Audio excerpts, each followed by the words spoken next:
നമസ്കാരം നമസ്കാരം. പറയൂ. ഞാൻ സാറിനെ വിളിച്ചോട്ടെ, എനിക്ക് അല്ലാതെ വരുന്നില്ല സർ. Doctor TPS. മാഷേന്ന് വിളിക്കുക, എനിക്ക് അത് ഓക്കെ, മറ്റേത് ദാറ്റ് പറയാൻ is fine, that is fine. Okay മാഷെ. ഞാൻ മാഷിനെ ഇടയ്ക്കൊന്ന് മെസ്സേജ് ചെയ്തിട്ടുണ്ടായിരുന്നു ആ, കഴിഞ്ഞ ആഴ്ച. എനിക്ക് കാരണം കുറച്ച് കാര്യങ്ങൾ അത്രയും പറയേണ്ടതായിരിക്കില്ല, ആ സമയത്ത് ഇമോഷൻസ് ആണെന്നറിയാം. ഇപ്പം വെറുതെ ടൈം വേസ്റ്റ് ചെയ്യേണ്ടെന്ന് കരുതിയാൽ ഞാൻ അത്ര കുറെ എഴുതിയിട്ടത്. ഉം, അപ്പൊ ഇപ്പം ബ്രീഫ് ചെയ്ത് പറയാൻ, ഇപ്പം അറ്റ് പ്രസന്റ് നോക്കിക്കഴിഞ്ഞാൽ വലിയ പ്രശ്നമൊന്നും ഇല്ല. ഉം, പക്ഷെ എനിക്ക് ഭയങ്കര ടെൻഷനാണ്. ഉം, എപ്പോഴും എന്തോ ഒരു നെഗറ്റീവ് സംഭവിക്കും എന്നുള്ള എപ്പോഴും പേടിയാണ്. ഉം, ഇപ്പൊ കുട്ടികൾ ഒറ്റയ്ക്ക് പോയി കഴിയുമ്പോൾ തന്നെ അയ്യോ ക്രോസ് ചെയ്യുന്നത് ശരിയാവോ, അവർക്ക് എന്തെങ്കിലും പറ്റുമോ, അങ്ങനെ എപ്പോഴും എപ്പോഴും എനിക്ക് പേടിയാണ്. ഉം, എന്തെങ്കിലും ഞാനിപ്പം വീട്ടില് ഓഫീസിൽ ഇരിക്കുമ്പോൾ വീട്ടിൽ നിന്ന് എന്റെ അമ്മ അച്ഛന് താമസിക്കുന്നിടത്ത് ഒരു കോള് രാത്രി വന്നു കഴിഞ്ഞാൽ അയ്യോ എന്റെ അച്ഛൻ എന്തെങ്കിലും സുഖമില്ലാതായോ, അങ്ങനെ എല്ലാത്തിനെയും ഒരു നെഗറ്റീവ് ഫീൽ ചെയ്തുള്ള എപ്പോഴും ഒരു ആൻസൈറ്റി ഉണ്ട് എനിക്ക്. ഉം, വണ്ടി ഓടിക്കുമ്പോൾ ഒരു ചെറിയ ടെൻഷൻ ഉം, എന്താണെന്ന് ഇപ്പൊ അത് ദിവസം കഴിയുന്നതോറും അത് കൂടി കൂടി വരുന്നത് പോലത്തെ അങ്ങനത്തെ ഒരു ഫീൽ ഉണ്ട്. ഉം, പിന്നെ കുട്ടികളിപ്പം മൂത്തയാൾ ഇനി 8th ഇളയാൾ ഇനി 6th ഉം, അപ്പൊ അങ്ങനെ സ്ട്രിക്റ്റ് ആണോ എന്ന് ചോദിച്ചാൽ അങ്ങനെ അവരൊരു അത്ര സ്ട്രിക്റ്റിലല്ല പോകുന്നത്. എന്ന് വെച്ചാൽ ഒരു ഫ്രണ്ട്ലി ആയിട്ടൊക്കെ തന്നെയാണ് പോകുന്നത്. പക്ഷെ എവിടെയാണ് അവരെ കൺട്രോൾ ചെയ്യേണ്ടതെന്ന് ചില സമയത്ത് അറിയാതെ പോകും. ഇപ്പൊ നമ്മൾ രണ്ടുപേരും ഓഫീസിൽ പോയി കഴിഞ്ഞാൽ വീട്ടില് ഇവർക്ക് സ്കൂൾ ഉച്ചവരെ ഉള്ളൂ, 2 മണി വരെ ഉള്ളൂ. ഉം, ഇവര് 2 മണിക്ക് വന്നു കഴിഞ്ഞാൽ വീട്ടില് വേറെ ആരും ഇല്ല. അപ്പം ആദ്യം അപ്പം ഇവര് വേണമെങ്കിൽ TV കണ്ടുകൊണ്ടിരിക്കും. ഉം, അപ്പം ടി വി അങ്ങ് കേബിൾ കട്ട് ചെയ്തിട്ടുണ്ടായിരുന്നു. ഉം, കേബിൾ കട്ട് ചെയ്യുമ്പോൾ പ്രശ്നം എന്ന് വെച്ചാൽ അപ്പുറത്തെ വീട്ടില് അതിന്റെ അപ്പുറത്തെ വീട്ടിലൊക്കെ പോകും. ഉം, അപ്പം അത് അപ്പുറത്തും ഇപ്പുറത്തും പോയിരിക്കേണ്ടല്ലോ, നമ്മളില്ല സമയമില്ല. അതുകൊണ്ട് TV വെച്ച് കഴിഞ്ഞാൽ ഇപ്പോഴും ഫുൾ ടൈം TVയുടെ അടുത്ത് തന്നെയാണ്. ഉം. TV കഴിഞ്ഞ് കഴിഞ്ഞാൽ അപ്പൊ TV കാണണ്ടെന്ന് പറഞ്ഞാൽ ചോദിക്കും, പിന്നെ നമ്മൾ എന്ത് ചെയ്യാനും ചോദിക്കും. വായിക്കാനോ അങ്ങനെ എന്തെങ്കിലും പറഞ്ഞു കഴിഞ്ഞാൽ അങ്ങനെയല്ല, ഫുൾ ഫുഡ് കഴിക്കുന്നത് മൊത്തം TVയുടെ അടുത്താണ്. അപ്പൊ ഇത് എങ്ങനെയാണ്, എവിടെയാണ് പിടിക്കേണ്ടതെന്ന് എനിക്ക് അറിഞ്ഞുകൂടാ. അല്ല, ഇപ്പം എങ്ങനെയാണ് ടിവിയുടെ മുമ്പിലിരുന്ന് ഫുഡ് കഴിക്കുന്നു, അതൊരു കുഴപ്പമുള്ള കാര്യമല്ല. കാരണം ഫുഡ് കഴിക്കുന്ന സമയത്ത് എന്തെങ്കിലും ഒരു എന്റർടൈൻമെന്റ് കാണാന്നുള്ളത് ഒരു കുഴപ്പമൊന്നുമില്ല. പിന്നെ മക്കൾ എന്ത് ചെയ്യണം എന്നുള്ള ചോദ്യത്തിന് കൃത്യമായിട്ട് ഉത്തരം കൊടുത്താൽ, എന്തെങ്കിലും വായിക്കുക എന്ന് പറയുന്നതിന് പകരം ഇപ്പൊ നിങ്ങൾ കൃത്യമായിട്ടൊരു അസൈൻമെന്റ് കൊടുക്കുക. അത് ഞാൻ കൊടുത്തു നോക്കിയിട്ടുണ്ട്. അത് ഞാനിപ്പം സാധാരണ വെക്കേഷൻ സമയത്തെന്ന് വെച്ചാൽ 1 മാസം കഴിയുമ്പോൾ ഞാനും കൂടെ രാത്രി ഇരുന്നിട്ട് ന്യൂസ് പേപ്പർ വായിക്കാൻ പറയും. അല്ലെങ്കിൽ ഓരോ ജില്ല വൈസ് എടുക്കും. എന്നിട്ട് അതിനെക്കുറിച്ച് ജസ്റ്റ് ഒരു അവെയർ പോലെ കൊടുത്ത് അവരെയും കൂടെ പറയിപ്പിച്ച് കഴിഞ്ഞ വർഷം വരെ അത് ചെയ്ത് ഞാൻ നോക്കിയിട്ടുണ്ട്. പറയാൻ പക്ഷെ സമ്മതിക്കുക. ആദ്യം നിങ്ങൾ ചെയ്ത കാര്യങ്ങളൊക്കെയാണ് എല്ലാം ചെയ്യുന്ന ആളാണ്, പിന്നെ എൻ്റെ അടുത്ത് ചോദിക്കേണ്ട കാര്യമില്ലല്ലോ. ഓക്കെ, ആ ചെയ്യേണ്ടത് ഇപ്പൊ കണ്ണൂരിനെ കുറിച്ച് മുതൽ തിരുവനന്തപുരം വരെ എല്ലാ ഡിസ്ട്രിക്റ്റുകളെ കുറിച്ചും ഒരു പേജ് നോട്ട് എഴുതാം. അതിൽ പോപ്പുലേഷൻ ഉണ്ട്, ഏരിയ ഉണ്ട്, ഒരു ടേബിൾ വരയ്ക്കാം. ആ ടേബിൾ വരച്ചിട്ട് ഓരോന്നും കമ്പയർ ചെയ്യാം. ഓരോ ഡിസ്ട്രിക്റ്റ് വൈസ് പോപ്പുലേഷൻ, ആ പോപ്പുലേഷനിൽ മുസ്ലിം, ക്രിസ്ത്യൻ, ഹിന്ദു ഏതൊക്കെ പെർസെൻറ്റേജ് ആണ്, ലേഡീസ് എത്ര, ജെൻസ് എത്ര, 25 വയസ്സിൽ താഴെയുള്ളവർ എത്ര, മുകളിലുള്ളവർ എത്ര. ഇത് ഒരു 2-3 ദിവസം ഇരുന്ന് മനക്കെട്ടാൻ മാത്രം ചെയ്യാൻ പറ്റുന്ന ഒരു പരിപാടിയാണ്. വെറുതെ വായിച്ചിട്ട് പറഞ്ഞത് കൊണ്ട് കാര്യമില്ല.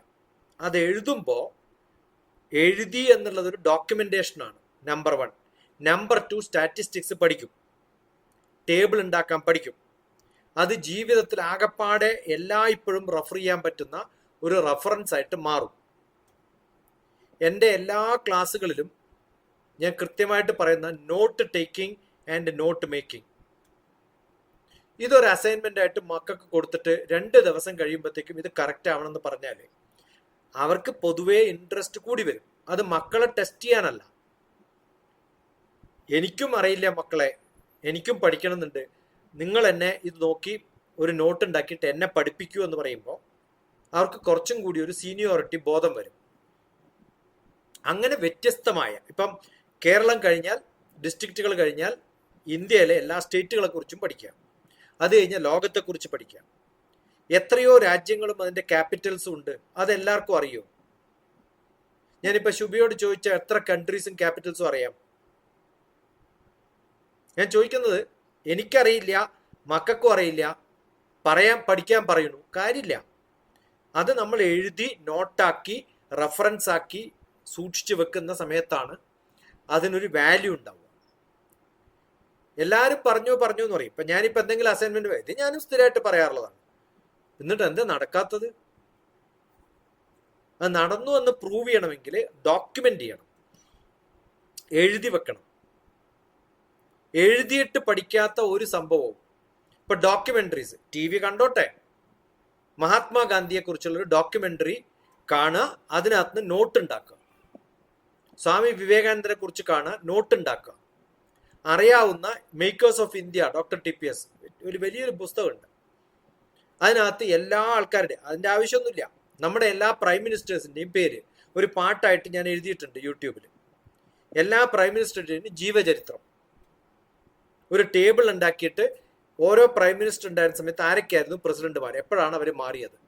ഈ ജനറൽ നോളജ് ഏത് എക്സാമിനേഷൻ എഴുതുമ്പോഴും നാളെ ആവശ്യം വരും. അല്ലെങ്കിൽ മക്കളൊക്കെ ചെയ്യുക എന്താ വെച്ചാൽ BTech കഴിയും, അല്ലെങ്കിൽ BBA കഴിയും, അല്ലെങ്കിൽ BCom കഴിയും. ഏത് കോഴ്സ് കഴിഞ്ഞാലും ഗവൺമെന്റ് ജോലിക്ക് വേണ്ടി ഇതൊക്കെ പഠിക്കാൻ വേണ്ടിയിട്ട് ഏതെങ്കിലും ഇതൊന്നും അറിയാത്ത മണ്ടൂസിന്റെ അടുത്ത് കോച്ചിങ്ങിന് പോകും. കാരണം അവരും ഇങ്ങനെ പഠിച്ചിട്ടില്ല. ഇപ്പൊ ബേസിക് ആയിട്ട് പഠിക്കാനുള്ള അസൈൻമെന്റ്സ് കൊടുക്കുക. നമ്പർ 1, അത് വളരെ എളുപ്പമുള്ളൊരു പരിപാടിയാണ്. 30 points to students, 20 points to parents and teachers. കൃത്യമായിട്ട് ഞാൻ എങ്ങനെയാണ് മക്കൾ പഠിക്കേണ്ടത്, എങ്ങനെയാണ് എഴുതേണ്ടത് എന്നൊക്കെ കൃത്യമായിട്ട് എഴുതിയിട്ടുണ്ട്. മക്കളെ ബിസി ആക്കി മാറ്റുക എന്നുള്ളതാണ് അച്ഛൻ്റെയും അമ്മയുടെയും ജോലി. അത് TV കണ്ടാലും കുഴപ്പമില്ല, സിനിമ കണ്ടാലും കുഴപ്പമില്ല, സീരിയൽ കണ്ടാലും കുഴപ്പമില്ല. ഇതൊക്കെ കണ്ടാലും പിന്നെയും ബാക്കിയുണ്ട് സമയം. കാരണം 24 മണിക്കൂറിൽ 8 മണിക്കൂർ ഇറങ്ങിയ 16 മണിക്കൂറില്ലേ? അതിൽ 6 മണിക്കൂർ എന്റർടൈൻമെന്റ് ആയാലും 10 മണിക്കൂർ ഉണ്ടല്ലോ പഠിക്കാൻ. അത് സ്വയം ഉണ്ടാക്കേണ്ട ഒരു ഡിസിപ്ലിൻ മക്കൾക്ക് പഠിപ്പിച്ചു കൊടുത്താൽ ജീവിതാന്തം വരെ അത് ഉപയോഗമാവും. പിന്നെ എന്തുകൊണ്ടാണ് ഈ ടെൻഷനും ഭയവും? അതിനേക്കാളും വലിയ പണിയൊന്നും ഇല്ലാത്തതുകൊണ്ടാണ്.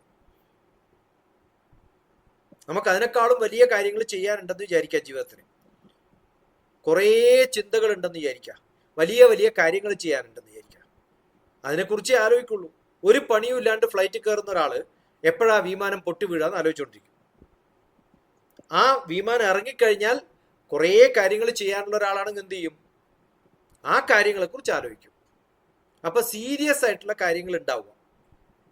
പഠിക്കാനുള്ള താല്പര്യം എന്ന് പറയുന്നത് മക്കളിൽ ഉണ്ടാവണമെങ്കിൽ അത് അമ്മയിലും ഉണ്ടാവണം, അച്ഛനിൽ ഉണ്ടാവണമെന്നില്ല. അതുണ്ടെങ്കിൽ ഞാനിപ്പോ പറഞ്ഞിട്ടുള്ള കുറെ കാര്യങ്ങളിൽ ചിന്തകൾ മാറും. മക്കൾ പോയിട്ട് വീട്ടിൽ എന്റെ മുമ്പിൽ കൺമുമ്പിൽ എത്തുന്നത് വരെ അവരെ കുറിച്ച് ചിന്തിക്കാൻ സമയം ഉണ്ടാവില്ല. നമുക്ക് അതിനേക്കാളും കൂടുതലുള്ള പണിയുണ്ട്. ഞാനിപ്പോ 12:45 വിളിച്ചു. ഞാൻ 1 മണിക്ക് എൻ്റെ ഒരു പണി കഴിഞ്ഞപ്പോൾ 1 മണി മുതൽ കുറച്ച് സമയം ഫ്രീ ആയപ്പോൾ ഞാൻ ആ സമയത്താവാന്ന് മെസ്സേജ് ഇട്ടു. 15 മിനിറ്റ് ആ മെസ്സേജ് കണ്ടില്ല, റെസ്പോൺസ് ഇല്ല എന്ന് കണ്ടപ്പോൾ അടുത്ത പണി ഞാൻ ഏറ്റെടുത്തു. 1 മണിക്കൂർ ചെയ്യാനുള്ള പണി ചെയ്തു. ആ 1 മണിക്കൂർ എനിക്ക് പണിയുണ്ട്, അങ്ങനെയും ബിസിയാണ്. അപ്പൊ എനിക്ക് വേറെ ഒരു കാര്യം ആലോചിക്കാൻ സമയമില്ല. നമ്മൾ 100% ബിസി ആവുക. നമ്മൾ വായിക്കുന്ന പുസ്തകങ്ങളെ കുറിച്ച് നല്ല നോട്ട് സ്വന്തം ഉണ്ടാക്കിയിട്ട് വെക്കുക. ഒരു വീഡിയോ കേട്ടാൽ അതിനെക്കുറിച്ച് പഠിച്ച് എഴുതി നോട്ടുണ്ടാക്കി കമന്റ് എഴുതി അത് ചെയ്യുന്ന സമയത്ത് നമുക്ക് കിട്ടുന്ന ഒരു ഇൻവോൾവ്മെന്റ് എന്ന് പറയുന്നത് ബാക്കി എല്ലാം മറക്കും. അതാണ് മെഡിറ്റേഷൻ. മെഡിറ്റേഷൻ എന്ന് പറയുന്നത് ഡോക്ടർ TPS പഠിപ്പിക്കാറുള്ളത് ഹിമാലയൻ ട്രഡീഷനാണ്. കണ്ണടച്ചിരിക്കാനല്ല പറയാ, വേവലാതിപ്പെടണ്ട എന്നല്ല പറയാ, ചിന്തകൾ ഒരു സ്ഥലത്തേക്ക് കോൺസെൻട്രേറ്റ് ചെയ്യണം എന്നല്ല പറയാ. നിങ്ങൾ കർമ്മത്തിൽ പൂർണ്ണമായിട്ടും ബിസി ആയിട്ടിരിക്കുക. ആ ബിസി ആയിട്ടിരിക്കുന്ന സമയത്ത് വേറെ ഒരു പണിക്കും സമയം ഉണ്ടാവില്ല. നമുക്ക് നല്ല വേദന ഉണ്ടെന്ന് വിചാരിക്കാം, ആ വേദനയെ കുറിച്ചേ ആലോചിക്കുള്ളൂ, വേറെ ഒരു കാര്യം ആലോചിക്കില്ല. അപ്പൊ നമ്മൾ പൂർണ്ണമായിട്ടും ഇൻവോൾവ്ഡ് ആയിട്ട് കുറെ ആക്ടിവിറ്റി ചെയ്ത് ആ സ്വഭാവം ഉണ്ടായാൽ മക്കളിൽ ആ അസുഖം ഉണ്ടാവില്ല. ഇതിന് ട്രീറ്റ്മെന്റ് ഇല്ലാത്ത കുറെ ഫോബിയകളുണ്ട്. അതിൽ വലിയൊരു ഫോബിയാണ് ഡിസ്റ്റിഫോബിയ എന്ന് പറയുന്ന ഒരു ഫോബിയ. ഡിസ്റ്റിഫോബിയ എന്ന് പറഞ്ഞാൽ ഫിയർ ഓഫ് ആക്സിഡൻസ് എന്നാണ്. അതിന് ഒരു മരുന്നും ഇല്ല, അതിന് ട്രീറ്റ്മെന്റും ഇല്ല. അതിനാകെ ചെയ്യാനുള്ളത് സ്വന്തം ബിസി ആവുക. ഒരു ട്രോമയാണത്, ഒരു ട്രോമാറ്റിക് എക്സ്പീരിയൻസ് എന്നാ പറയാ. അത് പണ്ട് എപ്പോഴെങ്കിലും ഒരു ആക്സിഡന്റിൽ പെട്ടിട്ടോ ഏതെങ്കിലും സ്വപ്നത്തിൽ ആക്സിഡന്റ് പെട്ടിട്ടോ ഒക്കെ ഉണ്ടാവുമായിരിക്കും, അല്ലെങ്കിൽ ആരുടെയെങ്കിലും ആക്സിഡന്റ് കണ്ടിട്ടുണ്ടാവും. ആ ഇതിന്റെ ഉള്ളിൽ എവിടെയോ കിടക്കേണ്ടത്. അതുകൊണ്ടാണ് ആ ട്രോമയിൽ നിന്ന് പുറത്തു വരാൻ ഒരു വലിയ മാർഗങ്ങളൊന്നുമില്ല. ചെറുപ്പകാലത്തിലൊക്കെ ആണെങ്കിൽ വേറെ കുറെ കാര്യങ്ങളൊക്കെ നടക്കുമ്പോൾ ബാക്കിയുള്ളതൊക്കെ മറന്നുപോകും. അപ്പൊ ഇത് ഏറ്റവും നല്ല മാർഗം എന്ന് പറയുന്നത് കൃത്യമായിട്ട് നമ്മുടെ ബിസി ആക്കുക എന്നുള്ളതാണ്. ആ ബിസി ആക്കാൻ ഇഷ്ടംപോലെ ഓപ്ഷൻ ഉള്ള ഒരു ലോകത്താണ് നമ്മൾ ജീവിക്കണേ. അത് പലർക്കും പലതരത്തിലാണ്. നമുക്ക് എന്ത് ചെയ്യണം എന്നുള്ളതിന്റെ ഇഷ്ടംപോലെ ഉദാഹരണങ്ങളുണ്ട്. അത് ഫാമിംഗ് ആവാം, ഡ്രൈവിംഗ് ആവാം, കുക്കിംഗ് ആവാം, വീട് ക്ലീനിങ് ആവാം. എൻ്റെ കോവിഡ് കാലത്തെ കുട്ടികൾക്ക് കൊടുത്ത അസൈൻമെന്റ്സിൽ വീട് ക്ലീൻ ചെയ്യുന്നതിന്റെ വീഡിയോ എടുത്തിടാൻ പറഞ്ഞു, കുക്കിങ്ങിന്റെ വീഡിയോ എടുത്തിടാൻ പറഞ്ഞു, പുറമെ ക്ലീൻ ചെയ്യുന്നതിന്റെ വീഡിയോ എടുത്തിടാൻ പറഞ്ഞു. അവര് എൻജോയ് ചെയ്തു. അടുത്ത പരിപാടി ചിലപ്പം ബുക്ക് വായിച്ചിട്ട് നോട്ട് ഉണ്ടാക്കിയിട്ട് എനിക്ക് അയച്ചു തരാൻ പറയില്ല. അവര് ബിസി ആവും. അത് അസൈൻമെന്റ്സ് പോലെ പോണം. അങ്ങനെ നോട്ട് ഉണ്ടാക്കി പുതിയൊരു 200 പേജ് നോട്ട് ഉണ്ടാക്കുക, സോഷ്യൽ സ്റ്റഡീസ് ഫുൾ ഇതിനകത്ത് വെക്കുക. അടുത്ത ഏതെങ്കിലും ഒരു മാഗസീനോ പഴയ പേപ്പറോ ഒക്കെ കൊണ്ടുവന്നിട്ട് കട്ട് ചെയ്തിട്ട് അതിനകത്ത് കിട്ടാവുന്ന ഇൻഫർമേഷൻസ് കളക്ട് ചെയ്തിട്ട് keep it in one album. ഇങ്ങനെ എന്തൊക്കെ ചെയ്യാൻ പറ്റും അസൈൻമെന്റ്സ്. ഇപ്പൊ ഈ സമയം ഇങ്ങനെയൊക്കെ ഇൻവെസ്റ്റ് ചെയ്താൽ, സ്പെൻഡ് ചെയ്താൽ എന്നല്ല പറയാൻ, ഇൻവെസ്റ്റ് ചെയ്താൽ ആ മക്കൾ നിങ്ങളോട് താങ്ക്ഫുൾ ആവും. നാളെ എൻ്റെ അമ്മ ഇങ്ങനെയൊക്കെ പഠിപ്പിച്ചത് കൊണ്ടാണ് എനിക്ക് ഇത്രയൊക്കെ വിവരം ഉണ്ടായത് എന്ന് അവർ പറയും. അതുകൊണ്ട് അവരെ കുറ്റപ്പെടുത്താണ്ടിരിക്കുക. അവരിങ്ങനെയൊക്കെ ചെയ്യുന്നത് തെറ്റാണ്, ടി വി കാണുന്നത് തെറ്റാണ്, അത് ഡിസ്കണക്ട് ചെയ്യാണ്, അടുത്ത വീട്ടിൽ പോകുന്നത്, ഇതൊക്കെ നെഗറ്റീവ് ഇൻഫ്ലുവൻസ് ആണ് മക്കളിൽ ഉണ്ടാക്കുക. കൺട്രോൾ ചെയ്യാൻ നോക്കുകയാണ് ചെയ്യുന്നത്. കൺട്രോൾ ചെയ്യാനല്ല വേണ്ടത്. കൺട്രോൾ ചെയ്യുന്നതിന് പകരം അവർക്ക് ആവശ്യമുള്ളിടത്തേക്ക് പറക്കാൻ സമ്മതിക്കുക. പക്ഷെ അതിൽ വാല്യൂ ഉണ്ടാക്കിയെടുക്കുക. നമ്മൾ വാല്യൂ ഉള്ളവരാക്കിയിട്ട് മാറുക. നമ്മൾ കൊടുക്കുന്ന അസൈൻമെന്റ്സിന് ഹൈ ക്വാളിറ്റി ഉണ്ടാവുക. ആ അസൈൻമെന്റ്സ് നമ്മൾ വായിച്ച് പഠിക്കുക, ഇവാലുവേറ്റ് ചെയ്യലല്ല. ഇത് വായിക്കുന്ന സമയത്ത് എനിക്ക് മനസ്സിലാവും ഈ ഇന്ന ആളുടെ പിന്നെ മഹാത്മാഗാന്ധി ജീവിച്ചിരിക്കുന്ന കാലം നെഹ്റു ഉണ്ടായിരുന്നു, എത്ര കാലം വരെ അവർ കൂടെ ഉണ്ടായിരുന്നു, ഫ്രണ്ട്ഷിപ്പ്. ഇത് അനാലിസിസ് ആണ്. കളക്ട് ചെയ്യുന്നത് രണ്ടാളും ജനിച്ചതും മരിച്ചതും ഒക്കെ ഡേറ്റ് കളക്ട് ചെയ്യുന്നത് ഡാറ്റയാണ്. അത് ഒരേ സ്കെയിലിൽ വരക്കുമ്പോൾ വ്യത്യസ്തമായിട്ടുള്ള കോമൺ സ്ഥലം കിട്ടും. ആ സമയത്താണ് മഹാത്മാഗാന്ധി നെഹ്റുവിനെ ഇന്ന കാലത്താണ് കണ്ടത്, ആ സമയം മുതൽ ഈ സമയം വരെയാണ് അവർ കൂടെ ഉണ്ടായിരുന്നത്. സ്വാമി വിവേകാനന്ദ ജനിച്ചത് ഈ കൊല്ലാണ്. ഇതൊക്കെ ഒരു ഗ്രാഫ് പോലെ മനസ്സിൽ ഇങ്ങനെ കാണും. ഇതൊക്കെ കമ്പ്യൂട്ടറിൽ ചെയ്യാൻ പറ്റും, ഫിസിക്കലായിട്ട് ചാർട്ട് ഉണ്ടാക്കാൻ പറ്റും. ഇങ്ങനെ ചെയ്യുന്ന സമയത്ത് അവരുടെ ഒരു ത്രില്ലുണ്ടല്ലോ, ആ ത്രില്ല് ഉണ്ടാവണമെങ്കിൽ അമ്മയ്ക്കും വേണം, അച്ഛനും വേണം, കൂടെയുള്ളവർക്കും വേണം. ഈ ഒരു താല്പര്യത്തോടു കൂടി പഠിക്കാനുള്ള ഒരു തോന്നൽ കൂടി ഉണ്ടാവണം. അതുകൊണ്ട് മക്കൾക്ക് അസൈൻമെന്റ്സ് കൊടുക്കുകയല്ല, അമ്മയ്ക്ക് പഠിക്കാനുള്ള താല്പര്യം മക്കളിലേക്ക് പകർന്നു കൊടുക്കുകയാണ് വേണ്ടത്. എളുപ്പമാണ്, വളരെ എളുപ്പമാണ്. അത് ചെയ്യുന്ന സമയത്ത് നമ്മൾ അതിൽ ഇൻവോൾവ്ഡ് ആവും. ആ ഇൻവോൾവ്മെന്റ് ഉണ്ടാവണമെങ്കിൽ നമുക്കും പഠിക്കണം എന്നൊരാഗ്രഹം ഉണ്ടാവും. ഇപ്പൊ കഴിഞ്ഞ മാസം കോട്ടയത്ത് പോയ സമയത്ത് മക്കളോട് ടീച്ചർമാർക്കോ എത്ര പേർക്ക് കൺട്രീസ് ആൻഡ് ക്യാപിറ്റൽസ് അറിയാന്ന് പറഞ്ഞു. ആകെ 2 or 1 ഒക്കെ അറിയുള്ളൂ. 5 കൺട്രിയും 5 ക്യാപിറ്റൽസ് പോലും അറിയില്ല. പഠിപ്പിച്ചു കഴിഞ്ഞപ്പോൾ നമ്മുടെ ഗ്രൂപ്പിൽ തന്നെയുള്ള ഗീതയുണ്ട്, ഗീതയും മകനും വന്നിരുന്നു. അന്ന് വൈകുന്നേരം ആകുമ്പോൾ എനിക്ക് അയച്ചു, അമ്മയും മോനും ഇത്രയും കൺട്രീസും ക്യാപിറ്റൽസും ഞങ്ങൾ പഠിച്ചു കഴിഞ്ഞു എന്നുകൊണ്ട് എനിക്ക് മെസ്സേജ് വന്നു. ടീച്ചർമാരുടെ അടുത്തൊന്നും വന്നിട്ടില്ല, ക്ലാസ് എടുത്ത ടീച്ചർമാർക്ക് വേണ്ടിയിട്ടാണ്. പക്ഷെ ആ പഠിക്കാനുള്ള ബോധമുള്ളത് കൊണ്ടാണ് ടീച്ചർമാർ അറ്റൻഡ് ചെയ്ത ക്ലാസ്സിൽ കുറേ ദൂരത്തു നിന്ന് അവരെ വന്ന് അറ്റൻഡ് ചെയ്തതും മകനെയും കൊണ്ടുവന്നതും രണ്ടാളും കൂടി പഠിക്കാൻ തീരുമാനിച്ചതും. ഇതൊക്കെ ആ ഒരു ഇൻട്രസ്റ്റ് കൊണ്ടാണ്. അപ്പൊ നമുക്ക് ഇൻട്രസ്റ്റ് ഉണ്ടാവും. ആ ഇൻട്രസ്റ്റ് ഉണ്ടാവുന്നത് സാറ്റർഡേ സൺഡേ ആണ്. മക്കളെയും കൂട്ടിയിട്ട് തിരുവനന്തപുരത്ത് എത്രയൊക്കെ മ്യൂസിയം ഉണ്ട്. രാജാ രവിവർമ്മയുടെ ഒറിജിനൽ പെയിന്റിംഗ് പോയി കണ്ടുവോ? പുതിയൊരു മ്യൂസിയം, ഹിസ്റ്ററി മ്യൂസിയം അതൊക്കെ കൊണ്ടുപോയി കാണിക്കുന്നതല്ല. എന്റെ കുട്ടിയെ ശുഭ പറഞ്ഞതൊന്നും മനസ്സിലാവുന്നില്ല. ആ കണ്ട സംഭവങ്ങൾ എഴുതി വെച്ച് നോട്ട് ഉണ്ടാക്കിയിട്ട് തന്നിട്ടുണ്ടോ? അത് ഇങ്ങനെ കാണുന്നു. ആ രാജാ രവിവർമ്മയുടെ മ്യൂസിയം കണ്ട് തിരിച്ചു വരുമ്പോ രവിവർമ്മ ജീവിച്ച കാലഘട്ടം ആര്, രവിവർമ്മയുടെ ഏട്ടന്റെ പേരെന്താണ്, അച്ഛന്റെ പേരെന്താണ്, ആരൊക്കെ എത്ര ചിത്രങ്ങൾ വരച്ചിട്ടുണ്ട്, അത് കൃത്യമായി പഠിക്കണം. അരമണിക്കൂർ അവിടെ പോയി കണ്ടിട്ട് മ്യൂസിയം കണ്ടു എന്ന് ആരോടെങ്കിലും പറയാനല്ല. ഒരു ദിവസം ഫുൾ ചെലവഴിച്ചിട്ടുണ്ട് ഞാൻ അവിടെ. അത് കഴിഞ്ഞ് പത്മനാഭ അദ്ദേഹത്തിന്റെ രവിവർമ്മയുടെ കൊട്ടാരത്തിൽ പോയി. അവിടെ പോയി അദ്ദേഹത്തിന്റെ മരുമകന്റെ കൂടെ കുറെ സമയം ചെലവഴിച്ചു. പഴയ കഥകളൊക്കെ പറഞ്ഞിരുന്നു. ഞാൻ പറയുന്നത് ഇഷ്ടംപോലെ സമയമുണ്ട്. ആ ക്വാളിറ്റി സമയം ചെലവഴിക്കാൻ അമ്മയ്ക്കും സമയം വേണം, അമ്മയ്ക്കോ അച്ഛനോ സമയം വേണം, അവർക്ക് താല്പര്യം ഉണ്ടാവണം, എങ്കിൽ മക്കളിലേക്കും അത് പകരാൻ പറ്റും. അതുകൊണ്ട് വളരെ സീരിയസ് ആയിട്ടുള്ള ഒരു എഫേർട്ട് അമ്മയിൽ നിന്നും മക്കൾക്ക് പകർന്നു കൊടുക്കേണ്ട, ഒരു അനുഭവം കൊടുക്കേണ്ട സമയമാണ് ഇപ്പോഴും. അത് അതുപോലെ യൂസ് ചെയ്തിട്ടില്ലെങ്കിൽ പിന്നെ ഇറിപ്പയറബിൾ ആയിരിക്കും. അതിപ്പോൾ യൂസ് ചെയ്താൽ കുറേ കാലം കഴിയുമ്പോഴത്തേക്കും അവർക്ക് കിട്ടുന്ന ഒരു നോളജ് എന്ന് പറയുന്നത്, ഇപ്പം ഓരോ മ്യൂസിയത്തിലും എത്രയോ കൊയിനുകൾ ഉണ്ടെന്നറിയോ? പഴയ നാണയങ്ങളുടെ സംഗ്രഹങ്ങൾ എത്ര ഉണ്ട് അവിടെ. അതിൽ എത്ര ചരിത്രങ്ങൾ പഠിക്കാനുണ്ട്. ബ്രിട്ടീഷുകാർ മുതൽ അറബിക്കാർ മുതലുള്ള ചിത്രങ്ങളുടെ അവരുടെയൊക്കെ ഉണ്ടാക്കിയിട്ടുള്ള കൊയിനുകൾ, ആ കംപ്ലീറ്റ് അതിന്റെ ഹിസ്റ്ററി മാത്രം പഠിച്ചാൽ തന്നെ എത്ര മതി? ദിവസങ്ങളോളം പഠിക്കാൻ. വെക്കേഷന് അവരോട് വെക്കേഷൻ ബാക്കി എല്ലാ ദിവസങ്ങളിലും ചെയ്യാൻ പറ്റാത്ത കാര്യങ്ങളിലെ വെക്കേഷനിൽ ചെയ്യേണ്ടത്. വെക്കേഷനിലും ഇരുന്ന് ടി വി കാണുക, അല്ലെങ്കിൽ അതിനകത്ത് അത് വെക്കേഷനും വർക്കിംഗ് ഡേയ്സും തമ്മിൽ ഇന്നത്തെ കുട്ടികൾക്ക് ഒരു വ്യത്യാസവും ഇല്ല. കാരണം എല്ലാ ക്ലാസ്സും വെക്കേഷൻ പോലെ തന്നെയാണ്.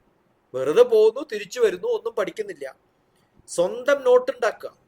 ആ നോട്ട് ഉണ്ടാക്കിയിട്ട് അത് കീപ്പ് ചെയ്യാനുള്ളൊരു ബോധം ഉണ്ടാകുമ്പോഴാണ് ഏറ്റവും നല്ല നോളജ് ഉണ്ടാക്കാനുള്ള മാർഗങ്ങളാണ് ഈ പറഞ്ഞതൊക്കെ. ഞാൻ ഇപ്പൊ ഇന്നു മുതൽ, ഈ നിമിഷം മുതൽ അത് തീരുമാനിക്കുക. എന്നിട്ട് എന്തൊക്കെയാ ചെയ്യേണ്ടതെന്ന് ആലോചിക്കുക. സാറ് പറഞ്ഞത് പറഞ്ഞു മനസ്സിലായി. ഞാനിപ്പോ ഇത് പറഞ്ഞു, പക്ഷെ അവര് ചെയ്യൂ, അത് എങ്ങനെയാണ് അവരെ കൊണ്ട് ചെയ്യിപ്പിക്കേണ്ടത്? ഞാൻ പറഞ്ഞല്ലോ, ചെയ്യിപ്പിക്കലല്ല, അമ്മ ഇരുന്ന് ചെയ്യുക. ഒരു ദിവസം കൊണ്ട് അമ്മക്ക് ആകെപ്പാറി ഒരു മാറ്റം ഉണ്ടായിട്ട് അമ്മ പുതിയതാകുമ്പോൾ മക്കൾക്ക് അതേപോലെ ഉണ്ടാവണമെന്ന് പറയാൻ പറ്റൂ? ഇല്ല. ഇപ്പൊ എന്റെ കുറെ വീഡിയോസ് കണ്ടു. കഴിഞ്ഞ പ്രാവശ്യം ഒരാഴ്ചയില് ഒരു അമ്മയും മകനും വന്നു. ഞാൻ വെച്ചു, മോൻ എന്തെങ്കിലും ചോദിക്കാനുണ്ടോ? ഒന്നും ചോദിക്കാനില്ല. മക്കൾക്കൊന്നും ചോദിക്കാനില്ല. അതല്ല ഏറ്റവും വലിയ കുഴപ്പം. എന്തേ ആഗ്രഹമില്ലാത്തത്? അവർക്ക് പഠിക്കണം എന്നുള്ള ആഗ്രഹം ഉണ്ടാക്കി കൊടുത്തിട്ടില്ല. ഒരു 10 ചോദ്യം ഉണ്ടാക്കുക. ആ ചോദ്യം ഉണ്ടാവുകയാണ് അത്യാവശ്യം.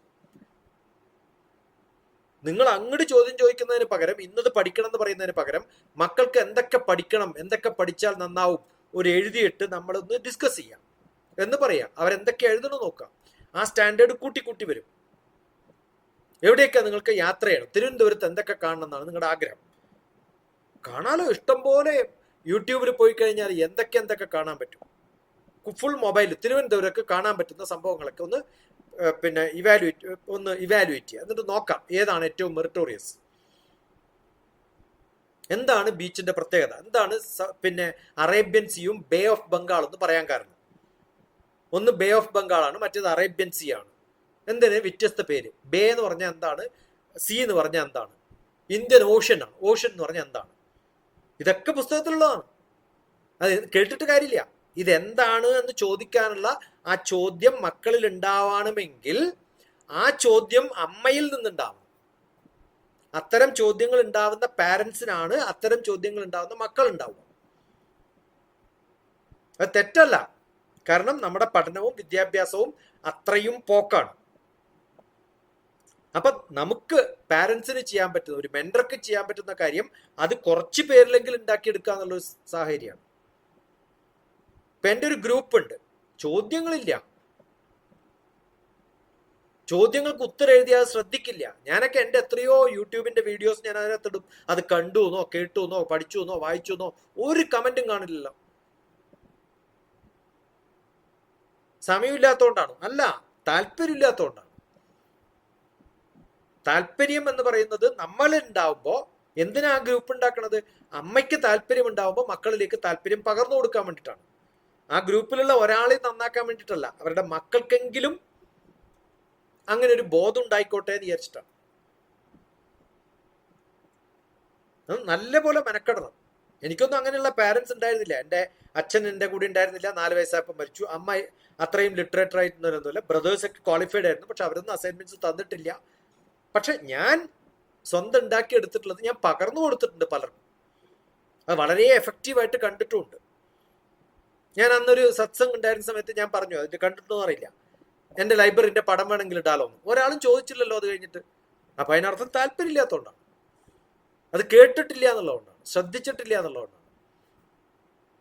അപ്പൊ കേൾക്കുക, ശ്രദ്ധിക്കുക, ആക്ഷനബിൾ ആക്കുക. ഒന്ന് കേട്ട് കഴിഞ്ഞാൽ അത് ഉടനെ എന്ത് ആക്ഷൻ എടുക്കാൻ പറ്റും എന്ന് തീരുമാനിക്കുക. ആ ആക്ഷൻ ഉടനെ കയ്യിലെടുക്കുക, ചെയ്യുക. ഞാനും മക്കളോട് പറയാറുണ്ട് പഠിക്കാൻ മതി, പിന്നെ ഇപ്പൊ എന്തിനാ എന്നോട് ചോദിക്കണേ? അങ്ങനെയല്ല, ആക്ഷനബിൾ ഡോക്യുമെന്റേഷൻ. എഴുതി വെച്ച നോട്ടുകൾ, ഞാനൊക്കെ എഴുതി വെച്ച നോട്ടുകൾ എൻ്റെ അടുത്ത് എത്രയാണെന്നറിയോ? ഇപ്പോഴും എഴുതും എല്ലാ ദിവസവും. ഓരോന്ന് കേൾക്കുമ്പോഴും ടി വി കാണുമ്പോഴും ഉടനെ നോട്ടുണ്ടാക്കി അത് പഠിച്ച് അതിനെക്കുറിച്ച് എന്തുകൊണ്ടാണ് നമുക്ക് പറയാൻ സാധിക്കുന്ന നമ്പറും ഒക്കെ വെച്ചിട്ട് അത് കൃത്യമായിട്ട് നമുക്കറിയണം. എന്തുകൊണ്ടാണ് ഞാൻ ടെക്നിക്കൽ വേർഡ് ഉപയോഗിക്കാത്തത്? ഇപ്പൊ കളക്ഷൻ ഓഫ് കോയിൻ ഉണ്ടല്ലോ എന്ന് പറഞ്ഞു, എനിക്ക് എന്ത് പറഞ്ഞുകൂടെയായിരുന്നു? എന്താണ് കളക്ഷൻ ഓഫ് കോയിനിന്റെ ആ ആക്ടിവിറ്റിക്ക് എന്താണ് പറയാ? ന്യൂമിസ്മാറ്റിക്സ് എന്നാണ്. ഞാനത് പറയാണ്ടിരുന്നത് എന്താ വെച്ചാൽ അത് അറിയില്ല എന്ന് വിചാരിച്ചിട്ടാണ്. അപ്പൊ അതെന്താണ്? അങ്ങനെ ആ ചെയ്യുന്ന കർമ്മത്തിന് എന്താണ് നമ്മൾ പറയാ? അത് അവിടെ ഉണ്ടാവുന്നുണ്ട്, ആ എക്സിബിഷൻ ഹാളിന്റെ മുമ്പിൽ എഴുതി വെച്ചിട്ടുണ്ടാവും. അത് വെറുതെ വായിച്ചിട്ട് കാര്യമില്ല, അത് എഴുതിയെടുത്ത് ഡിക്ഷണറി പോയി അതിന്റെ അർത്ഥം മനസ്സിലാക്കി. ഒരു മ്യൂസിയത്തിൽ പോയി കഴിഞ്ഞാൽ നമുക്ക് കിട്ടാവുന്ന ഇംഗ്ലീഷ് വാക്കുകൾ 10 or 100 ആണ്, പലതും അറിയാത്തതാവും. അപ്പൊ അതൊക്കെ നമ്മൾ ഏറ്റെടുത്ത് പഠിച്ച് ഉണ്ടാക്കിയെടുക്കുമ്പോഴാണ്. ഒരു ദിവസം കൊണ്ട് മക്കളിൽ മാറ്റം ഉണ്ടാവുന്നൊന്നും വിശ്വസിക്കേണ്ട. പക്ഷെ ഉണ്ടാക്കണമെങ്കിൽ ഒരു ദിവസം അമ്മ മാറാമെന്ന് തീരുമാനിച്ചാൽ മതി.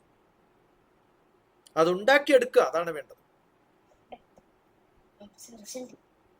നഷ്ടമായി അല്ലെങ്കിൽ സമയം പോയി എന്നുള്ള ധാരണയൊന്നും വേണ്ട. ഇനിയും ഇഷ്ടം പോലെ സമയമുണ്ട്. ഈ നിമിഷം മുതൽ, ഈ ദിവസം മുതൽ.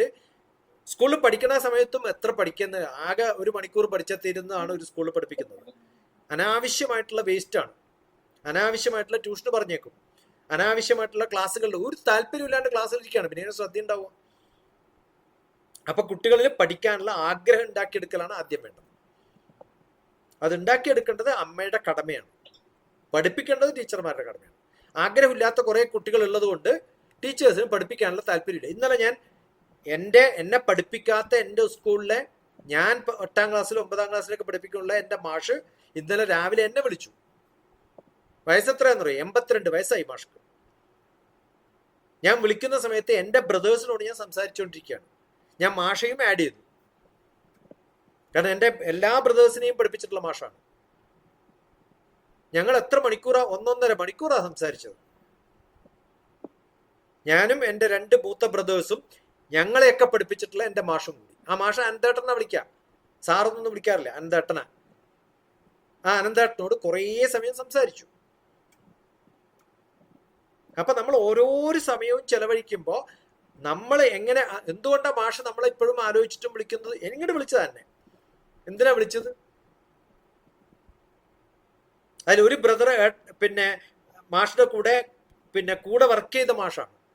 എന്നിട്ട് പറഞ്ഞു കുറേ കാലമായി നമ്മളൊക്കെ വിളിച്ചിട്ട്. ഞാൻ ശശി ഇടക്കിടക്ക് വിളിക്കുന്നു. അത് പഠിക്കാനുള്ള താല്പര്യവും പഠിപ്പിക്കാനുള്ള താല്പര്യമുള്ള മാഷായതുകൊണ്ടാണ്.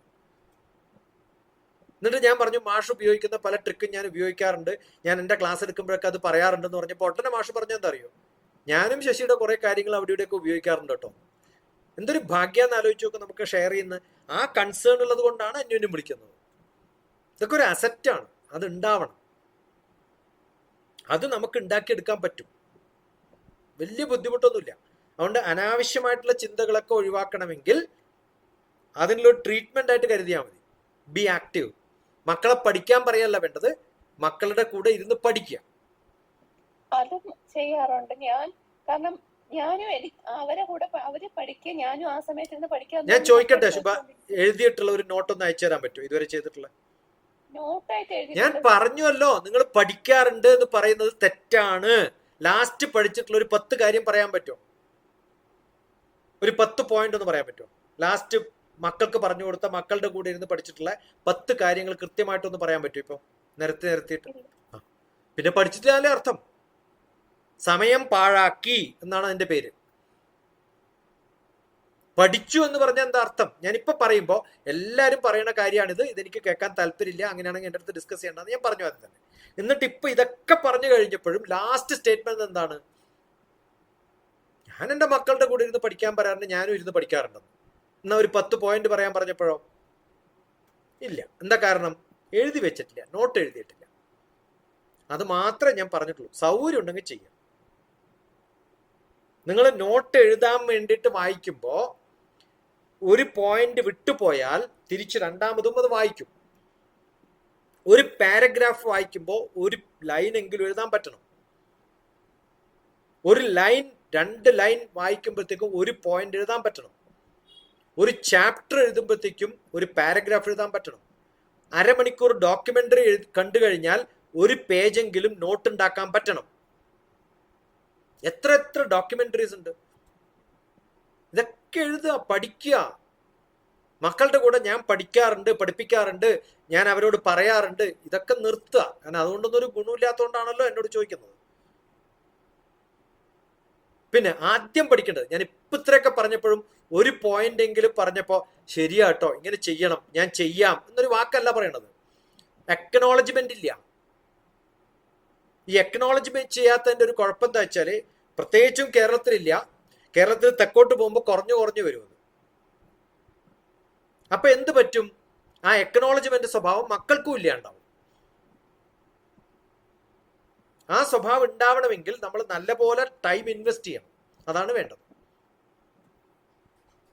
ഓക്കെ.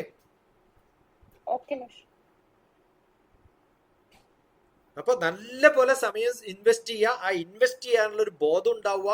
ഏറ്റവും അത്യാവശ്യമായിട്ട് വേണ്ടത് ബീയിങ് ഹ്യൂമൻ, ബീയിങ് സോഷ്യൽ. അത് കൃത്യമായിട്ട് നമുക്ക് ഉണ്ടാവണം. ഇപ്പൊ എല്ലാവർക്കും ഉള്ളൊരു പ്രോബ്ലം ആണ് ഇപ്പൊ ശുഭ ചോദിച്ചത്. അപ്പൊ നമ്മൾ ഗ്രൂപ്പില് ഡിസ്കഷൻസ്, ഗൂഗിൾ മീറ്റ് വിളിക്കാം, എപ്പോഴെങ്കിലും ഒരാൾക്ക് ഡിസ്കസ് ചെയ്യാണ്ടെന്ന് പറഞ്ഞാല് അത് എല്ലാരും കൂടി കേൾക്കുന്ന സമയത്ത് ഒരു ഗുണം ഉണ്ടാവില്ലേ? എന്തേ അവിടെ ചെയ്യാണ്ട് ഇൻഡിവിജ്വൽ ആയിട്ട് ഇപ്പൊ ചെയ്യാൻ തോന്നിയത്? Social being, being social, human being, being human. അതുണ്ടാവണം. അതിനല്ലേ ഗ്രൂപ്പ്. അപ്പൊ ഷെയർ ചെയ്യുക, ബാക്കിയുള്ളവരെ കെയർ ചെയ്യുക, ബാക്കിയുള്ളവർക്ക് എന്തെങ്കിലുമൊക്കെ ചെയ്തു കൊടുക്കുക, ബാക്കിയുള്ളവർക്ക് ഉപകാരമായിട്ടുള്ളത് നമ്മൾ കൂടെ ഇൻവെസ്റ്റ് ചെയ്യുക സമയം. അപ്പൊ മക്കൾക്കും അതേ ബോധം ഉണ്ടാവും. അവരുടെ സ്റ്റാൻഡേർഡ് വലിയതായിട്ട് കൂടും. അത്യാവശ്യമായിട്ട് വേണ്ടതാണ്. ഇതൊന്നും ചെയ്യുന്നത് എനിക്ക് വേണ്ടിയോ നിങ്ങൾക്ക് വേണ്ടിയിട്ടോ അല്ല എന്ന് മനസ്സിലാക്കുക. ഞാൻ ഒരു പ്രായം കൂടി ആൾക്കാരുടെയും കാര്യങ്ങൾ നന്നാക്കാൻ അത്രയും അറിവും പേരുള്ള ആളല്ല. പക്ഷെ മക്കളുടെ കാര്യങ്ങളിൽ മാറ്റം വരുത്താൻ അത്യാവശ്യമായിട്ടുള്ള കുറേ കാര്യങ്ങൾ ചെയ്തിട്ടുള്ള ഒരാളാണ്. അപ്പൊ അവരിലേക്ക് ഇത് പകർന്നു കൊടുക്കണം എന്നൊരു ആഗ്രഹം ഉള്ളത് കൊണ്ടാണ് കുറേ സമയം ഇൻവെസ്റ്റ് ചെയ്യുന്നതിനകത്ത്. അതുകൊണ്ടാണ് അത്തരം കാര്യങ്ങളല്ലാതെ വേറെ എന്തെങ്കിലുമൊക്കെ ഗ്രൂപ്പിൽ ഡിസ്കസ് ചെയ്യുമ്പോൾ ഞാൻ മൗനം പാലിക്കുന്നതും ഒക്കെ. മനസ്സിലായോ? അതുകൊണ്ട് പ്രായം ആയിട്ടുള്ള ആൾക്കാരുടെ ടൈം പാസ് ആയിട്ടുള്ള കുറേ സംഭവങ്ങൾ ഡിസ്കഷൻ വരുമ്പോൾ ഞാൻ ഒന്നും മൈൻഡ് ചെയ്യാറില്ല. കാരണം അതുകൊണ്ട് നിങ്ങൾക്കും ഗുണമില്ല, നിങ്ങളും മാറാൻ പോണില്ല, മക്കൾക്കും അതിന് മാറ്റം ഉണ്ടാവില്ല. അപ്പൊ മക്കൾക്ക് മാറ്റം വരുത്താൻ പറ്റുന്ന ഒരു ബ്രിഗേഡ്, ഒരു ഗ്രൂപ്പ് ഉണ്ടാക്കിയെടുക്കലാണ് എൻ്റെ ലക്ഷ്യം. അതിൽ ചെയ്യേണ്ടത് നിങ്ങൾ മാത്രം സ്വന്തം കുട്ടിയെ 2 കുട്ടികൾക്ക് വേണ്ടിയിട്ട് ചെയ്യല്ല വേണ്ടത്. നിങ്ങളുടെ വീട്ടിന് ചുറ്റുമുള്ള 10 കുട്ടികളെ നിങ്ങൾക്ക് അങ്ങനെ കളക്ട് ചെയ്തിട്ട് ഈ ഞാൻ പറഞ്ഞ കാര്യങ്ങൾ കൂടെ ഇരുന്ന് ചെയ്യിപ്പിക്കാൻ പറ്റുകയാണെങ്കിൽ, മക്കൾ പല സ്ഥലത്തും പോയിട്ട് TV കാണുന്നു, ആ വീട്ടിലൊക്കെ ഇതേ പ്രോബ്ലംസ് ഉണ്ടാവും. അവരൊക്കെ വീട്ടിൽ വലിച്ചിരുത്തി അത് ചെയ്യുമ്പോഴാണ് നിങ്ങൾ കുറച്ചും കൂടി സോഷ്യൽ ബീയിങ് ആവുക. ഞാനിപ്പോൾ ഇരിക്കുന്ന വീട്ടിൽ ഹൈദരാബാദിലെ മൽക്കാജിഗിരിയില് എല്ലാ ശനിയാഴ്ചയും 10ഉം 20ഉം കുട്ടികൾ വരുമായിരുന്നു. ഞാനിവിടെ താമസിക്കാൻ തുടങ്ങിയപ്പോൾ ഒരാഴ്ചയായിട്ടാണ്. അതിനു മുമ്പ് പണ്ട് വെക്കേറ്റ് ചെയ്യാൻ ഇവിടുന്ന് പോകുന്നതിന് മുമ്പ് അത് ചെയ്തിരുന്നു. അത് കഴിഞ്ഞപ്പോൾ പിന്നെ ബിടെക്കും എംടെക്കും MBAയും MBBSും പഠിക്കുന്ന കുട്ടികൾ 10-20 പേര് എല്ലാ ദിവസവും ഉണ്ടാവും. ഞാനിവിടെ ഹോളിഡേയിൽ ഒരു ദിവസം ഉണ്ടെങ്കിൽ എൻ്റെ കൂടെ അത്രയും പേരുണ്ടാവും. അവർക്കുള്ള ഭക്ഷണം, അവർക്കുള്ള ലൈബ്രറി ഒക്കെ എൻ്റെ വകയാണ്. അവർക്ക് ആവശ്യമുള്ള പുസ്തകം ഞാൻ മേടിച്ചു വെച്ചിട്ട് പഠിപ്പിച്ചിട്ടുണ്ട്. ഉണ്ടാവണം, മാറ്റം ഉണ്ടാവണം. ബാക്കിയുള്ളവർക്ക് നമ്മൾ പറഞ്ഞു കൊടുക്കുമ്പോൾ അതിനേക്കാളും കൂടുതൽ നമ്മുടെ മക്കൾ നന്നാവും. എൻ്റെ മക്കളെ ഞാൻ 4 ശ്ലോകം പഠിപ്പിക്കുമ്പോൾ ആ ശ്ലോകം ബാക്കി അതേ പ്രായമുള്ള 10 കുട്ടികളെയും കൂടി പഠിപ്പിക്കാൻ പറ്റിയാൽ അവര് തമ്മിൽ കൂടെ ഇരുന്ന് ചൊല്ലുമ്പോ 10 പ്രാവശ്യം 10 കുട്ടികൾ ചൊല്ലിയാൽ 100 പ്രാവശ്യം ചൊല്ലുന്നതിന് തുല്യമായി. നിങ്ങൾ ഏത് മഹാക്ഷേത്രത്തിൽ പോയാലും കിട്ടുന്നതിനേക്കാളും പുണ്യം കിട്ടും 10 കുട്ടികൾ 10 പ്രാവശ്യം ഒരേ ശ്ലോകം റിപ്പീറ്റ് ചെയ്ത് 100 പ്രാവശ്യം നിങ്ങളുടെ വീട്ടിൽ ചൊല്ലുമ്പോഴത്തേക്കും. ആ റെപ്പിറ്റേഷൻ ആണ് പവർ. അതുകൊണ്ട് ഈ വീട്ടിലൊക്കെ എത്രയോ പ്രാവശ്യം, എത്രയോ ശ്ലോകങ്ങള്, എത്രയോ മക്കൾ ചൊല്ലിയിട്ടുണ്ടെന്നറിയും. പൂജ ചെയ്യേണ്ട, ഭഗവാന്റെ അടുത്ത് പോണ്ട, ആ ചൊല്ലുന്നതിന്റെ, ആ പിള്ളേര് ചൊല്ലുന്നതിന്റെ തെറ്റോടുകൂടിയാലും കുഴപ്പമില്ല, ആ പിള്ളേര് ചൊല്ലുന്നതിന്റെ ഗുണം 100 ഇരട്ടിയാണ്. ഇപ്പൊ ആ കാണുന്ന മകനോട് ചൊല്ലാൻ പറഞ്ഞാൽ ചൊല്ലില്ല. ആ സമയത്ത് അതേ പ്രായമുള്ള 10 കുട്ടികളെ നിങ്ങൾ പിടിച്ചിരുത്തിയിട്ട് ഒരു പഠിപ്പിക്കുകയാണെങ്കിൽ അവരെല്ലാവരും ചൊല്ലും. അതാണ് മനുഷ്യൻ, സമൂഹ ജീവി ആവുമ്പോ സമൂഹത്തോടു കൂടി മാത്രമേ അവർ വളരുള്ളൂ, ഒറ്റക്ക് വളരില്ല. കാരണം അവൻ പഠിക്കുന്നു, അവൻ ഡോക്യുമെന്ററി കാണുന്നു, എഴുതുന്നു, തൊട്ടടുത്ത വീട്ടുകാരൊക്കെ വേറെ എന്തൊക്കെയോ ആണ് ചെയ്യുന്നുണ്ടെങ്കിൽ അവന് കോൺസെൻട്രേഷൻ കിട്ടില്ല. അതുകൊണ്ട് ഗ്രൂപ്പ് ഉണ്ടാക്കുക, ഗ്രൂപ്പ് ആക്ടിവിറ്റിയാണ് മെത്തഡോളജി. പഠിക്കുമ്പോൾ കോമ്പറ്റീഷൻ ഉണ്ടാക്കുക. ഞാൻ കണ്ണൂരിനെ കുറിച്ച് പഠിക്കുന്നു, നിങ്ങൾ മലപ്പുറത്തെ കുറിച്ച് പഠിക്കുന്നു, അടുത്ത വീട്ടുകാർ കോഴിക്കോടിനെ കുറിച്ച് പഠിക്കും, മറ്റയാൾ വയനാടിനെ കുറിച്ച് പഠിക്കും, മറ്റയാൾ കാസർഗോഡിനെ. എന്നിട്ട് എല്ലാവരും കൂടി ഇരുന്നൊരു പ്രസന്റേഷൻ ചെയ്യാം.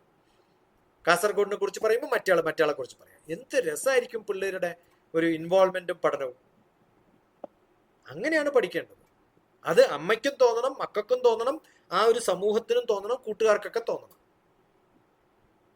അത് ഉണ്ടായിക്കഴിഞ്ഞാൽ നന്നാവും, ഒരു ബുദ്ധിമുട്ടും ഉണ്ടാവില്ല. അപ്പൊ ഈ താല്പര്യത്തിന് സന്തോഷം. പക്ഷെ അത് ഇങ്ങനെ ചെയ്തോ, എല്ലാരും ചെയ്യും, പക്ഷെ എല്ലാരും ജീവിച്ച് മരിക്കുന്നില്ലേ? ജീവിച്ചു എന്ന് പറയാൻ പറ്റും? ഇല്ല. വ്യത്യസ്തമായിട്ട് ചെയ്യുമ്പോൾ വ്യത്യസ്തമായ തരത്തിൽ നമ്മൾ ജീവിതത്തെ കാണുകയും വ്യത്യസ്തമായ തരത്തിൽ അതിനെയൊക്കെ ഉൾക്കൊള്ളുകയും ചെയ്യുന്ന പോലെ എല്ലാവരും പഠിക്കും. പക്ഷെ വ്യത്യസ്തമായ തരത്തിൽ പഠിക്കുമ്പോൾ അതിന് കിട്ടുന്ന ഒരു ഊർജം, അതിന് കിട്ടുന്ന ഒരു മാർഗം, അതിന് കിട്ടുന്ന ഒരു അറിവ്, അതിന് കിട്ടുന്ന ഷെയർ, ബാക്കിയുള്ളവർക്ക് ഷെയർ ചെയ്യുമ്പോൾ കിട്ടുന്നൊരു സന്മനസ്, ഇതൊക്കെ ഉണ്ടാക്കിയെടുക്കാൻ പറ്റും, ഉണ്ടാവണം. ഇതിന് രണ്ടിനും ഒരേ സൊല്യൂഷനാണ് ഞാൻ തരുന്നത്. 2 പ്രോബ്ലം പറഞ്ഞു, 2 പ്രോബ്ലത്തിന് ഒറ്റ സൊല്യൂഷൻ. അതാണ് വേണ്ടത്. ഇപ്പൊ നാളെ കഴിഞ്ഞ് മറ്റന്നാളാണ് ഒരു സത്സംഗം ഉള്ളത്. എന്നോട് ചോദിച്ചിട്ടുണ്ട് കൃത്യമായിട്ട് ടൈമും ഡേറ്റും. ബുധനാഴ്ച 7 മണിക്ക് വേണമെന്ന് പറഞ്ഞിട്ട് ഒരാൾ പറഞ്ഞിട്ടുണ്ട്. അപ്പൊ ഞാൻ പോസ്റ്റ് ചെയ്തിട്ടില്ല, ഇന്നോ നാളെയോ പോസ്റ്റ് ചെയ്യും. ആ സമയമാകുമ്പോഴത്തേക്കും 20 രാജ്യങ്ങളും അതിന്റെ ക്യാപിറ്റലും പഠിച്ചു വെക്കാം. അമ്മയും മക്കളും എല്ലാം കൂടി പറയണം. അതൊരു വാശിയായിട്ട് എടുക്കുക. 2 ദിവസം കൊണ്ട് അങ്ങനെ പഠിക്കാൻ പറ്റുകയാണെങ്കിലോ, യെസ്, അതാണ്, അങ്ങനെയാണ് അസൈൻമെന്റ്സ്. ഓക്കെ. എന്നിട്ട് മക്കളെ കൊണ്ട് പറയിപ്പിക്കുക. ഒരു ഗ്രൂപ്പ് മീറ്റിംഗ് ഉണ്ട്, അതിനകത്ത് മോൻ പറയണം എന്ന് പറയുമ്പോൾ അവന് ത്രില്ല് കൂടും. മനസ്സിലായോ? അമ്മയുടെ ഫ്രണ്ട്സ് ഒക്കെയാണ് വരാൻ പോണത്, മോൻ പറയുന്നത് കേൾക്കട്ടെ എന്ന് പറഞ്ഞു എന്നായിരിക്കും, ഒരു അസൈൻമെന്റ് കൊടുത്തു എന്നായിരിക്കും. അങ്ങനെയാണ്, അതാണ് മത്സരം. അപ്പൊ മക്കൾക്ക് എപ്പോഴും ഇഷ്ടമാണ് അവരെ കുറച്ചും കൂടി ഒന്ന് പോപ്പുലറൈസ് ചെയ്ത് അപ്രീഷിയേറ്റ് ചെയ്ത് ഒന്ന് ക്ലാപ്പ് അടിക്കുമ്പോൾ തന്നെ അവർക്ക് സന്തോഷമാവും.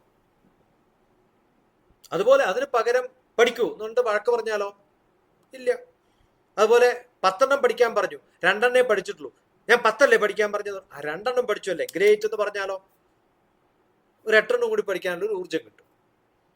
അപ്പോൾ മേക്ക് ദം സപ്പോർട്ട് ചെയ്യാം. ആ സപ്പോർട്ടിങ് അമ്മയിൽ നിന്നുണ്ടാവും. അമ്മയുടെ ബയോറിതമാണ് മക്കളിൽ ഉണ്ടാവുക. അപ്പൊ അമ്മയുടെ ചിന്തകൾ എങ്ങനെയാണോ അതുപോലെയാണ് മക്കളുടെ ചിന്തകൾ.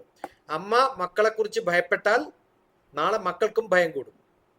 മക്കൾക്ക് ഭയം കൂടുമ്പോൾ പിന്നെ അവരുടെ ജനറേഷനും അതേപോലെയാവും. അതേ സമയത്ത് അമ്മ സ്ഥിതപ്രജ്ഞയാന്ന് വിചാരിക്കാം, ഭയമൊന്നും ഇല്ലാത്ത ഒരാൾ, മക്കൾക്കും നല്ല ധൈര്യം വരും. നല്ല ധൈര്യം വരുമ്പോൾ എന്തിനേയും അവർക്ക് നേരിടാൻ പറ്റും. അതുണ്ടാക്കിയെടുക്കണം. അതുണ്ടാക്കിയെടുക്കണമെങ്കിൽ അമ്മക്ക് ആ ധൈര്യം ഉണ്ടാവണം. അമ്മക്ക് ധൈര്യം ഉണ്ടാവണമെങ്കിൽ കുറച്ചും കൂടി പരിജ്ഞാനവും വിജ്ഞാനവും ഒക്കെ കുറച്ചും കൂടി കൂടുക. വരുന്നിടത്ത് വെച്ച് കാണാന്നേ, പോണാൽ പോകട്ടും പോടാ. ആക്സിഡന്റ് ആയാൽ എന്താ, ഹോസ്പിറ്റലിൽ കൊണ്ടുപോകണം. നമ്മൾ കൊണ്ടുപോയിട്ടില്ലെങ്കിൽ എന്താ, ആരെങ്കിലും കൊണ്ടുപോകും. മരുഭൂമിയിലൊന്നും അല്ലല്ലോ വീഴുന്നത്, ഡിസ്ട്രിക്റ്റിലല്ലേ, സിറ്റിയിലല്ലേ. അങ്ങനെ ധൈര്യം വേണം. ഞാനൊക്കെ 5 പ്രാവശ്യം ചാവുന്നതിന് അടുത്തെത്തിയിട്ട് 3-4 പ്രാവശ്യം രക്ഷപ്പെട്ട ആളാണ്. ഭയപ്പെടേണ്ട കാര്യം എന്താണ്, വരുമ്പോ കാണാം. That's it. ഓക്കെ, എളുപ്പം പറഞ്ഞു തീർക്കാവുന്നതല്ലാന്ന് എനിക്കറിയാം. പക്ഷെ കുറേ, അതാണ് സത്സംഗിന്റെ കാര്യം. ഒറ്റ ദിവസം ഒരു പ്രാവശ്യം കണ്ടിട്ടല്ലല്ലോ. എപ്പോ വേണമെങ്കിലും വിളിക്കാം, എപ്പോ വേണമെങ്കിലും ആവശ്യപ്പെടാം മീറ്റ്. പക്ഷെ അത് കുറച്ചും കൂടി കൂടുതൽ ആൾക്കാർക്ക് ഗുണപ്രദമാകുമ്പോൾ നമ്മുടെ സമയം കുറച്ചും കൂടി വർത്താണെന്ന് തോന്നും, അത്രേ ഉള്ളൂ. പിന്നെ എല്ലാവർക്കും ഉള്ള പ്രോബ്ലം ഈ പ്രോബ്ലം നമുക്ക് മാത്രം ആണെന്നുള്ള ഒരു ധാരണ വേണ്ട. കേരളത്തിലെടുത്താൽ 99.99% ആൾക്കാർക്ക് ഈ പ്രോബ്ലം ഉണ്ട്. അതുകൊണ്ടാണ് പലയിടത്തും എത്താത്തത്. എന്നിട്ട് എന്ത് ചെയ്യും? ഗ്രാജുവേഷനും പോസ്റ്റ് ഗ്രാജുവേഷനും ഒക്കെ കഴിയുമ്പോൾ IAS എവിടെ പഠിപ്പിക്കണം എന്ന് തോന്നി നോക്കി അവരെ പിന്നെ എവിടെയെങ്കിലും കോച്ചിങ് സെന്ററിലൊക്കെ ചേർക്കും. പഠിക്കാനുള്ള താല്പര്യമൊന്നും അവർക്കില്ല, അമ്മക്കാണ് താല്പര്യം. അതുകൊണ്ട് ഈ താല്പര്യം ഉണ്ടാക്കിയെടുക്കുക എന്നുള്ള അത്യാവശ്യമാണ്. ഉണ്ടാവട്ടെ.